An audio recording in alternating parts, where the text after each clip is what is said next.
Bom dia, paz do Senhor. Quem vos fala aqui é a missionária Nadira Albano, né? Hoje é dia 29 de fevereiro de 2024, né? Estamos começando mais um programa João 3:30. Que ele cresça e que eu diminua, né?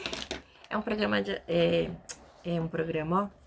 É um canal onde a gente fala da palavra de Deus somente, tá bom? Onde a gente ora, prega a palavra e fala do amor de Deus, tá bom? Quem vos fala aqui, já falei, missionária Nadira Albano, bom dia. Amanhã vai fazer, agora são 9h15 quase, né? Amanhã vai fazer 2 meses que eu tô fazendo todo dia uma live, né? Pra expor a palavra do Senhor. E vamos que vamos, né? Para o nome do seu ser glorificado. Por isso que é João 3:30, que ele cresça que eu diminua, amém? Como de costume a gente vai estar orando, logo em seguida vamos estar entrando para a palavra. Meu Deus, meu Pai, em nome de Jesus, nessa hora eu peço perdão pelas minhas falhas, pelos meus pecados que são inúmeros, Pai. Eu entro na tua presença santa mais uma vez, pedindo minha ajuda, Pai. Abençoa meu lar, a família, o ministério, o chamado, tudo aquilo que é confiado na minha pessoa.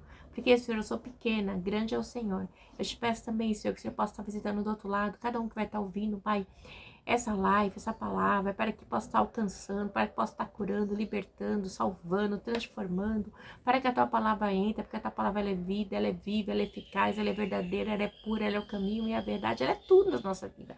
A tua palavra é tudo, Pai. Senhor, repreende todo pensamento contrário, todo misticismo, toda mentira, todo engano, Pai. Tudo aquilo que tem tirado, Pai, o foco do teu reino, da tua palavra, na vida dos nossos irmãos, ou seja, aquele que estiver ouvindo, aquela pessoa sai em nome de Jesus, que somente a tua palavra ela venha ser enxertada e pregada, que todo ocultismo, Pai, que todo misticismo no meio, Pai, do teu povo seja repreendido neste dia, em nome do Pai, do Filho e do Espírito Santo de Deus, que a tua palavra seja enxertada, né, como a videira verdadeira que ela é. Senhor, visita os hospitais, os presídios, os leprosários, visita, Pai, aquela mulher que está desempregada, aquela chefe de família, aquele chefe de família, visita seus filhos, visita as crianças que são abusadas, que são espancadas, visita a mulher que são espancadas, maltratadas, pessoas que estão em cárcere privado nesta hora, Pai, visita os motoristas de carro, ônibus, van, visita nossas crianças nas escolas, visita as BR, visita, Pai, visita a nossa nação, nosso país, visita os 3 poderes, visita, Pai, o presidente, visita os governadores, deputado, ministro, Pai, visita, Pai, é que eu te peço neste dia, visita as pessoas que moram perto do mar, Pai, visita, em nome do Pai, do Filho e do Espírito Santo de Deus. Amém. Amém? Senhor, livra nossas crianças, Pai, de atentados na escola, de perturbação de Satanás, querendo, Pai, destruir, Pai, as escolas, os nossos jovens, nossos adolescentes, as nossas crianças, em nome do Pai, do Filho e do Espírito Santo de Deus. Amém? Então, a palavra que a gente vai estar lendo hoje é o Salmo 23, né? Já até li, né, ele outra época, eu acho que eu já li, sim, no começo, né, da pregação, mas a gente vai estar lendo, atrelando junto com outro salmo que você colocou no meu coração, amém? Então, assim, a gente vai estar lendo ele, logo em seguida a gente vai falar do outro salmo também. O Senhor é meu pastor, de nada terei falta. Em verdes pastos me faz repousar e me conduz às águas tranquilas. Restaura-me o vigor, guia-me nas veredas da justiça por amor do seu nome. Mesmo quando eu andar por um vale de trevas e morte, não temerei perigo algum. Posto estás comigo, a tua vara e teu cajado me protegem. Preparas um banquete para mim, à vista dos meus inimigos. Tu me honras, ungindo a minha cabeça com óleo e fazendo transbordar o meu cálice. Sei que a bondade e a fidelidade me acompanharão todos os dias da minha vida e voltarei à casa do Senhor enquanto eu viver. Meu Deus, meu Pai, em nome de Jesus, essa é a palavra que você colocou no meu coração nesta manhã. Senhor, desculpa, que eu diminua, que o Senhor cresça e que só venha falar aquilo que o Senhor tem para falar ao teu povo. Senhor, é que eu te peço, somente para mim, em nome do Pai, do Filho e do Espírito Santo de Deus. Amém. Então, aí o Salmo 23 fala, né, como a gente acabou de ler aqui o final, sei que a bondade e a fidelidade me acompanharão todos os dias da minha vida e voltarei à casa do Senhor enquanto eu viver. Esse salmo aqui é um salmo davídico, né, é um salmo que quem fez foi o rei Davi, e assim, ele tá falando da confiança que ele tem em Deus, né? O Salmo 23 ele fala de uma confiança, o Senhor é o meu pastor, de nada terei falta. Ele tá confiando que é de Deus, né? Que Deus tem cuidado dele, que nada ele terá falta, né? E que o Senhor é o bom pastor e rei da vida dele. Então é muito interessante como Davi se expressa a Deus, né? Dando toda a honra ao rei, a Deus, né? E aí, a gente não sabe qual momento foi, mas a gente sabe que ele tá falando de um livramento, né? Que Deus deu para ele. Então é muito importante, né? Você saber agradecer a Deus. Isso é muito importante. A gratidão a Deus por tudo que Deus tem feito, né? E Davi, ele estava agradecendo a Deus pelos feitos dele. Ele fala também que ele fala aqui também assim, cadê a parte aqui? Em verde espaço me faz repousar e me conduz a água tranquila. Então ele fala assim que Deus descansa, né? Que ele pode descansar em Deus, que ele pode confiar em Deus, né? Porque a gente sabe que o rebanho, ele confia no seu pastor, né? O seu pastor vai com cajado e vai direcionando, ele vai indo. Então Davi, ele sabia que o rei bom pastor, né? Cuidava dele. Então assim, ele sabia que ele ia para águas tranquilas, descanso, paz, né?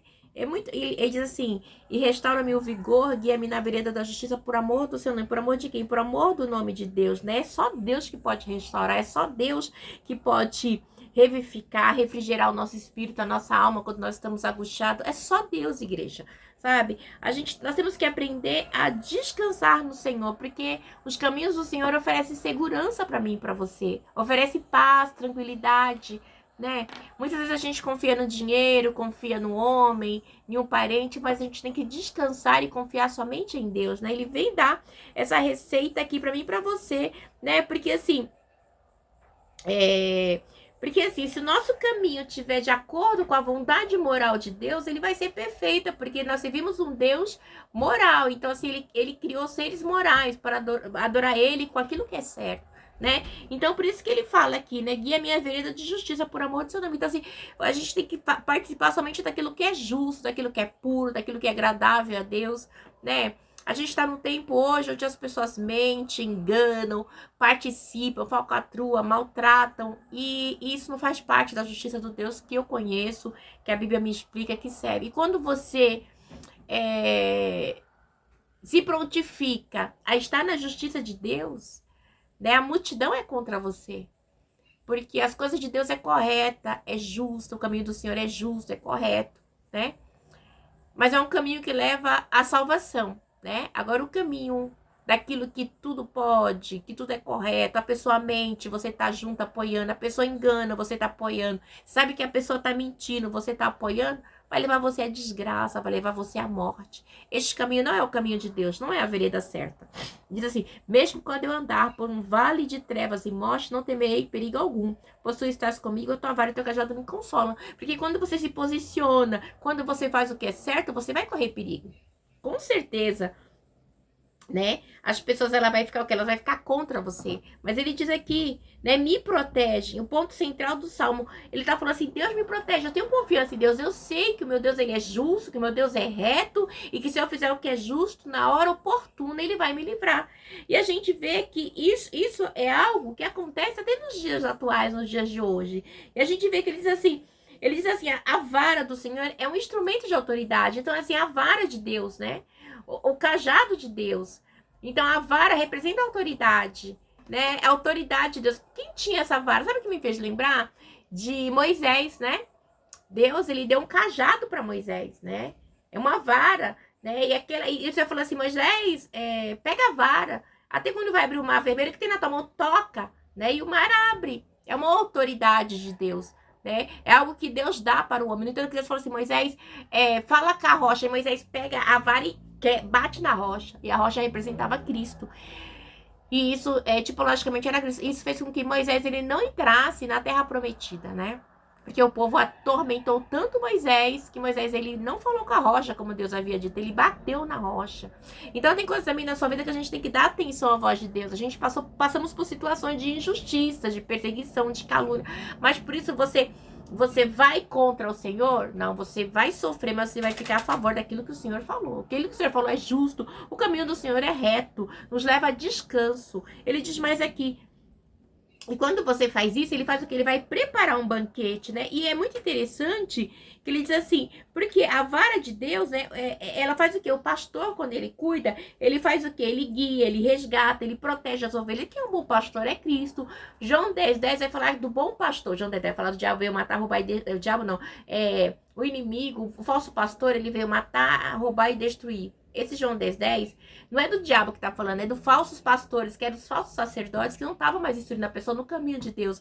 Mas ele diz também em João 10, se você vai ler, que o bom pastor deu a sua vida pelas ovelhas. Quem é o bom pastor é Jesus, né? Então a gente tem que estar sempre atento a isso. Ele diz, mas assim, me protege, me dá o consolo. Então assim, a vara de Deus, Deus cuida, ele protege, ele dá consolo, ele guarda, ele guia. Mas para isso você tem que estar debaixo da potente mão do Senhor para ele te exaltar. Você tem que estar junto com um bom pastor, entendeu? Fazendo o que é certo, não mentindo, não enganando, não estando na roda dos escarnecedores, não roubando, não praticando aquilo que não agrada a Deus. E tudo que não agrada a Deus vai desagradar o mundo, e o mundo vai ficar contra você. E não é fácil você servir a Deus nos dias de hoje, onde a mentira, a perseguição, a calúnia, a fracatua, a inversão de valores é totalmente certo, né? Mas nós servimos um Deus moral, e tudo que Deus era certo para Deus desde o começo da fundação do mundo, há mais de 4.000 anos, continua sendo hoje do mesmo jeito, não mudou. O homem pode mudar e o homem muda, mas no nosso Deus não há variação de dúvida e não há confusão. Ele diz mais assim, e após você passar por toda essa situação, ele vai fazer o quê? Ele vai preparar um banquete para mim à vista dos meus inimigos, à vista dos meus inimigos. Tu me honrarás ungindo a minha cabeça com óleo e fazendo transbordar o meu cálice. Antigamente, né, o rei, quando ele recebia um vassalo, alguém, ele fazia um banquete para confirmar uma aliança, né? Então, a gente pode dizer também aqui que essa aliança é uma aliança que nós estamos hoje na nova aliança com Cristo. Então, se você prosseguir no caminho reto, você vai para Nova Jerusalém, você vai ser salvo, você vai para uma cidade celestial, né? Então, assim, é algo maravilhoso. Então, é uma aliança. Deus, ele fez uma aliança comigo e com vocês na cruz. Na cruz, ele levando Cristo, né? Moído ali. E ressuscitou ao terceiro dia. Então, é uma aliança. Né? Ele faz o quê? Transbordar o meu cálice, o teu cálice, o cálice da salvação, da libertação. Esse cálice aqui expressava assim, um vínculo de amizade, né? Essa refeição, essa união aqui. Era uma aliança, né? E o hóspede, ele ficava ali à vontade, né? E assim, a minha cabeça com ela, então ele vinha uns dias. Sabe de quem que me faz lembrar também? A gente pode lembrar de duas mulheres que ungiu Jesus de maneiras diferentes. Vamos falar de duas mulheres diferentes aqui. Uma não tem nome, tá bom? Me fez lembrar de uma aqui que está, acho que em Lucas. Vamos lá ver. Que primeiro, sim, Lucas 7, do 36 ao 50, vai falar de uma mulher que ela ela vai lá, né, tá sabendo que Jesus tá na cidade, essa pecadora, e ela vai na casa de Simão. Simão recebe Jesus, e era costume que quando alguém chegasse, eles recepcionava, dando água, lavando, limpando, e ele não fez nada. Aí Jesus, ele vai e diz pra Simão assim, no 7:44, Simão estava pensando. Vamos ler tudo para a gente entender. Jesus é ungido por uma pecadora. Convidado por um fariseu para jantar, Jesus foi à casa dele e reclinou-se à mesa. Ele era um fariseu, tá bom? Ao saber que Jesus estava comendo na casa de fariseu, certa mulher daquela cidade, uma pecadora, trouxe um frasco de alabastro com perfume e se colocou atrás de Jesus a seus pés. Chorando, começou a molhar-lhe os pés com suas lágrimas, depois os enxugou com seus cabelos, beijou e os ungiu com perfume. Olha que coisa linda. Ao ver isso, o fariseu que havia convidado disse a si mesmo, ele pensou no seu interior, se este nele está tocando, e que tipo de mulher ela é? Uma pecadora, né? Ele já julgando, né? E aí, o que ele faz? Olha o que ele faz. Então, lhe disse Jesus, Simão, tenho algo a lhe dizer. Jesus Jesus é Deus, né? Onisciente, onipresente, onipotente. E ele disse, mestre, então lhe disse, vamos lá no 40. Então lhe disse Jesus, Simão, tenho algo a lhe dizer. E disse, mestre, disse ele, 2 homens deviam a certo credor, um lhe devia 50 denários e outro 50. Nenhum dos dois tinha como lhe pagar. Por isso, perdoou a dívida. Ambos, qual deles o amará mais? E Simão respondeu, suponha aquele que é quem foi perdoado a dívida maior. Né, Jesus, ele já fez uma parábola. E é tão interessante que Jesus, ele vem e diz assim, você julgou bem, disse Jesus. Em seguida, virou-se para a mulher e disse a Simão, vê esta mulher? Entrei em sua casa, mas você não me deu água para lavar os pés. Ela, porém, molhou os meus pés com as suas lágrimas e os enxugou com seus cabelos. Você não me saudou com um beijo, mas esta, desde que entrei aqui, não parou de beijar os meus pés. Olha, sinônimo de humildade, entendeu? E aí ela vem mais e diz assim, você não ungiu a minha cabeça com óleo, mas ela derramou o perfume nos meus pés. Olha que lindo. Portanto, eu lhe digo, há muitos pecados dela foram perdoados, pois ela amou muito, mas aquele a quem pouco foi perdoado, pouco ama. Então tá falando ele, então assim, eu cheguei aqui, você tá julgando? Então eu tô perdoando mais ela, porque ela foi mais humilde, ela me recebeu com amor, com carinho, ela me recebeu como rei, ela enxergou o rei dos reis que você não enxergou, porque você é fariseu, né? Você é fariseu, você tá vendo por fora, né? Mas ela tá me vendo como rei, no âmbito espiritual. É tremenda, igreja. Então, assim, ela conseguiu ver Jesus no futuro. E ele não, ele era fariseu. Olha, eu falei em fariseu, a gente tá num tempo, a gente tá uma música dos fariseus aí, que tem uma menininha, acho que é a Aimee, né? O povo tá caindo de pau em cima. Mas é o evangelho do fariseu aqui, ó. E diz assim, portanto, eu lhe digo, então Jesus disse a ela, seus pecados estão perdoados. Os outros convidados começaram a perguntar, quem é este que te perdoa pecado? Jesus lhe disse à mulher, sua fé a salvou, vai em paz. Então é algo tremendo.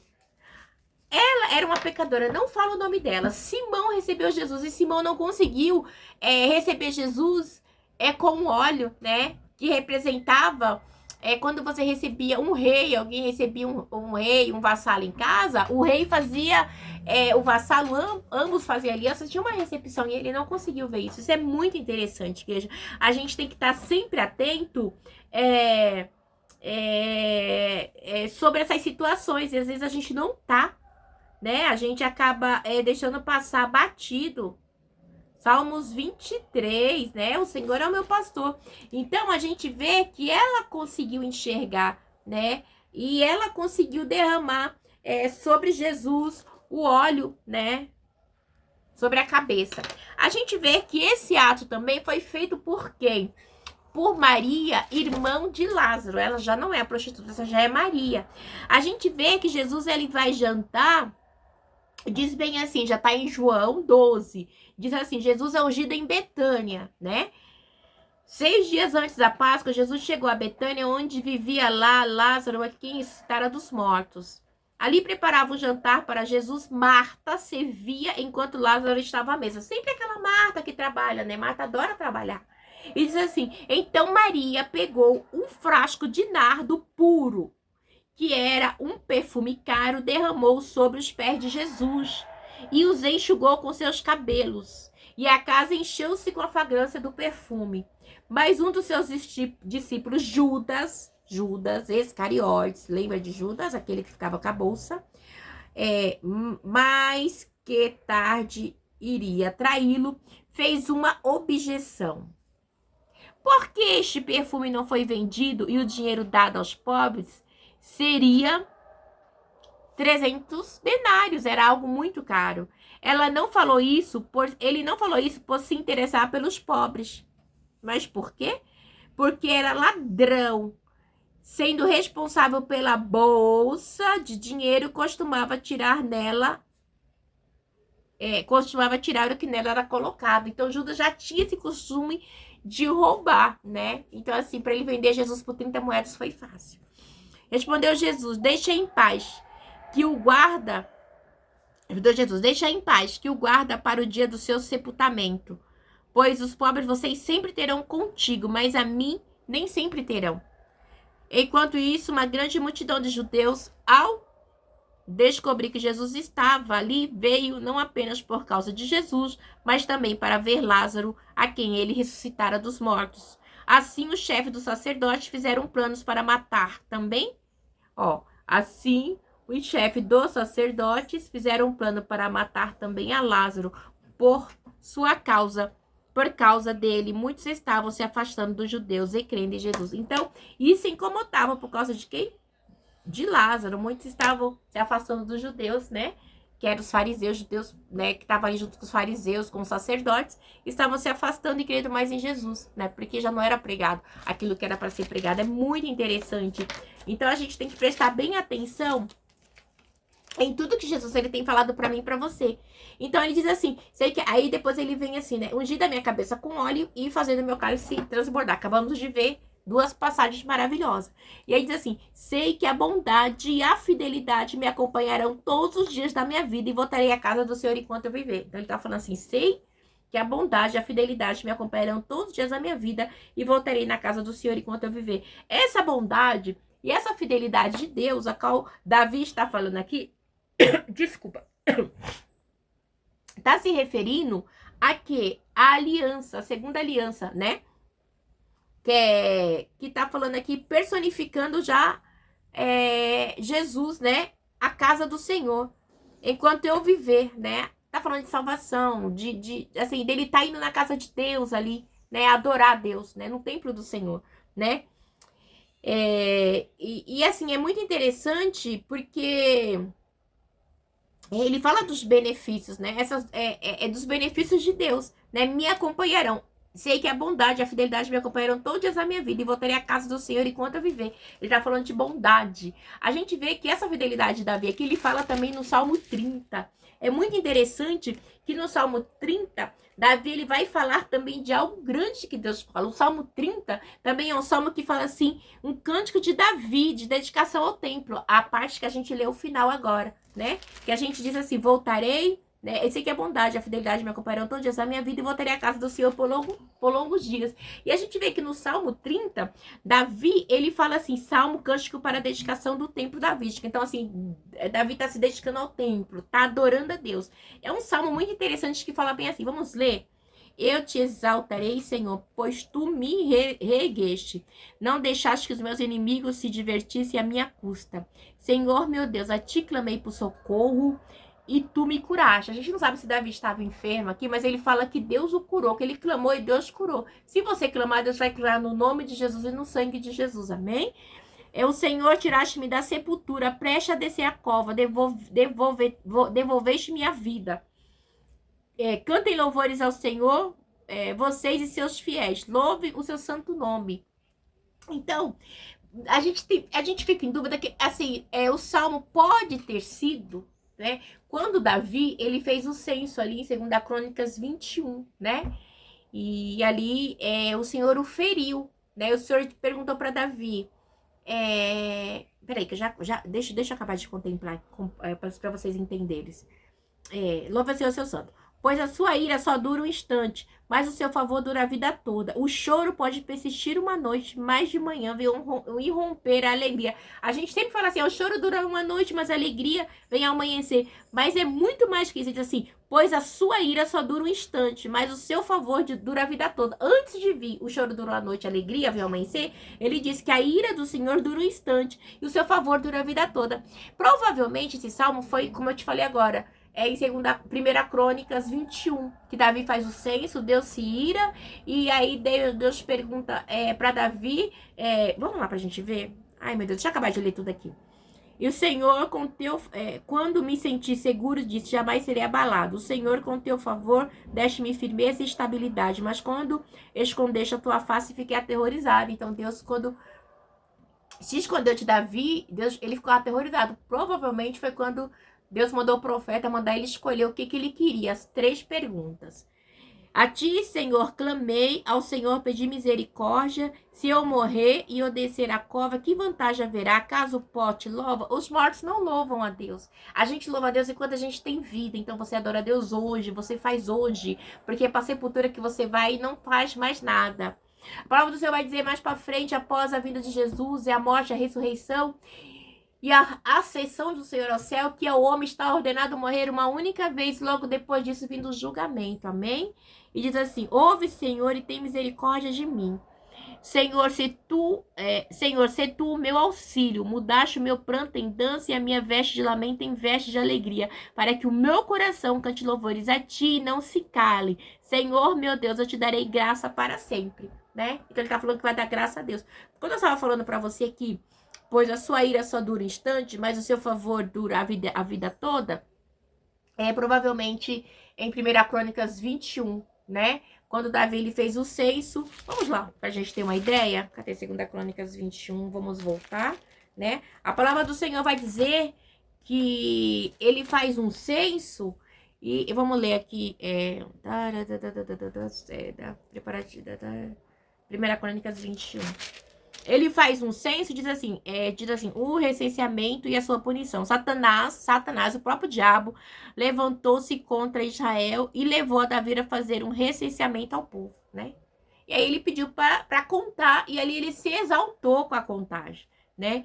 Mas quando Joabe, tô só contando alguns versículos, né? No 21:5, Joabe apresentou a Davi o relatório com o número dos homens de combate em todo Israel. Havia 1.100.000 homens habilitados para o serviço militar, sendo 470.000 de Judá. Mas Joabe não incluiu as tribos de Levi e de Benjamim na contagem, pois a ordem do rei lhe parecera absurda. Essa foi reprovada por Deus e por isso ele puniu Israel, né? Então Davi disse a Deus: pequei grandemente com o que fiz. Agora eu te imploro que perdoes o pecado do teu servo, porque cometi uma grande loucura. E o Senhor disse a Gade, o vidente. O Senhor diz a Gade, o vidente. Eu estava tentando lembrar o nome dele. Era Gade, o vidente. De Davi. Vá dizer a Davi: assim diz o Senhor. Escolha uma delas e eu executarei. O Senhor, assim diz o Senhor, estou lhe dando 3 opções, escolha uma delas e eu executarei contra você. Gade foi a Davi e lhe disse: assim diz o Senhor, escolha 3 anos de fome, 3 meses fugindo de seus adversários, perseguindo pela espada dele, e 3 dias de espada do Senhor, isto é, 3 dias de praga. Então, assim, foram 3 anos de fome, 3 meses fugindo dos seus adversários e 3 dias de praga, né, assolando toda a região de Israel. Decida agora como devo responder aquilo. E Davi respondeu, né? E Davi diz assim, no 13. E Davi respondeu: é grande a minha angústia, prefiro cair nas mãos do Senhor, pois é grande a sua misericórdia, e do que cair na mão dos homens. Então, Davi falou: Senhor, eu caio nas suas mãos, Pai, e não na mão dos homens, né? E aí é onde o Senhor enviou uma praga, né, sobre Israel, e 70.000 homens de Israel morreram. E Deus enviou um anjo para destruir a Jerusalém, né? A ira de Deus foi tão grande, diz assim, e Deus enviou um anjo para destruir Jerusalém. Mas o anjo ia fazer. O Senhor olhou e arrependeu-se de fazer a caçaça e disse ao anjo destruidor: pare, já basta. Naquele momento, o anjo do Senhor estava perto da eira de Araúna, o Jebuseu. Então, essa eira de Araúna é onde é construído o templo de Salomão futuramente, né? E assim, Davi olhou para cima e viu o anjo do Senhor entre o céu e a terra, e com uma espada na mão erguida sobre Jerusalém. Então Davi e as autoridades de Israel, vestindo-se de luto, prostraram-se o rosto em terra. É muito tremenda essa passagem que antes começa ali o templo, né? Vou falar muito, se meu povo que se me chama pelo meu nome, tá lá em 2 Crônica 7, né? Davi disse a Deus: não fui eu que ordenei contra o povo, não fui eu que ordenei contra... Não, Davi disse no 17. E Davi disse a Deus: não fui eu que ordenei contar o povo, fui eu que pequei e fiz o mal. Estes não passam de ovelhas. Tá vendo? O bom pastor. Davi era um bom pastor. Por isso que Davi é tido como segundo o coração do homem, né? Davi e suas ovelhas. Olha que coisa linda. Ele consegue ver o rebanho de Deus como suas ovelhas. É o que eles fizeram, ó Senhor meu Deus, e que o teu castigo caia sobre mim, sobre a minha família, mas não sobre o teu povo. Entendeu? Depois disse o anjo do Senhor, mandou Gade dizer a Davi que construísse um altar ao Senhor na eira de Araúna, né? Então assim é onde Davi ele vai, né, e constrói um altar na eira de Araúna, E Davi foi para lá em obediência à palavra de Gade, que havia falado em nome do Senhor. Araúna estava debulhando o trigo, virando-se viu o anjo e ele e seus 4 filhos que estavam com ele, e se esconderam. Nisso chegou Davi, e quando Araúna o viu, saiu da ira e prostou-se diante de Davi, rosto em terra. E Davi lhe pediu: cede-me o terreno da sua ira para eu construir um altar em honra ao Senhor, para que cesse a praga sobre o povo. Vende-me o terreno pelo preço justo. O povo usa muito esse negócio, né, pra querer ganhar dinheiro do povo, né? Essa parte aqui que é demais, né? Vocês têm que dar. Olha só o detalhe. Mas Araúna disse a Davi: considere o teu servo que o meu rei e senhor faça dele o que desejar. Eu darei os bois para o holocausto o debulhador para servir de lenha e o trigo para oferta de cereal. Tudo isso eu dou a ti. E o rei Davi, porém, respondeu a Araúna: não faço questão de pagar o preço justo. Não darei ao Senhor aquilo que pertence a você, nem oferecerei o holocausto que não me custe nada. O povo adora isso aqui para arrancar dinheiro do povo, né? Mas não conta a história verdadeira como é que foi. Então Davi pagou a Araúna 7,2 kg de ouro pelo terreno. E Davi edificou ali um altar ao Senhor e ofereceu holocausto e sacrifício de comunhão. Davi invocou o nome do Senhor e lhe respondeu com fogo que veio do céu sobre o altar de holocausto. E o Senhor ordenou ao anjo que pusesse a espada na bainha. Nessa ocasião viu Davi que o Senhor lhe havia respondido na ira de Araúna. Então, uma história, entendeu? Não é uma história para arrancar dinheiro, é uma história para você entender, né, que o diabo ele cita e que Deus ele não aceita, ele se ira quando a gente obedece ao Satanás e não à voz dele. Deixa o diabo colocar soberba no nosso coração. O Jebuseu passou a oferecer sacrifício ali. Naquela época, o tabernáculo do Senhor que Moisés fizera no deserto e o altar de holocausto estava em Gibeon. Mas Davi não podia consultar a Deus, pois tinha medo da espada do anjo do Senhor, ok? Então é algo muito mais forte. E assim foi esse o Salmo que a gente acabou de ler, né? O Salmo 30 tá bem intrínseco a essa história de Araúna, né? Por isso que o salmista, ele vem, né? E ele diz, né? Desta maneira, né? Pois a tua ira só dura um instante, mas o seu favor dura a vida toda, né? Então aqui é a ira de Deus, né? Que a gente acabou de ler aqui em 1 Crônicas 21, entendeu? É a ira de Deus, né? 1 Crônicas 21. É o censo, né?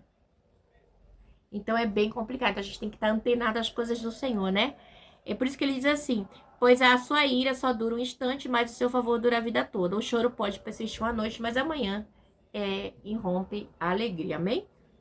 Então a gente tem que confiar sempre no Senhor. Lembra? Satanás incitou o coração de Davi, ele fez o censo. Não permita que o inimigo incite o seu coração contra Deus, mas seja sempre grato. E muito me chama a atenção que Davi, ele diz assim: Davi disse a Deus: não fui eu que ordenei contar o povo, fui eu que pequei e fiz o mal. Estes não passam de ovelhas, né?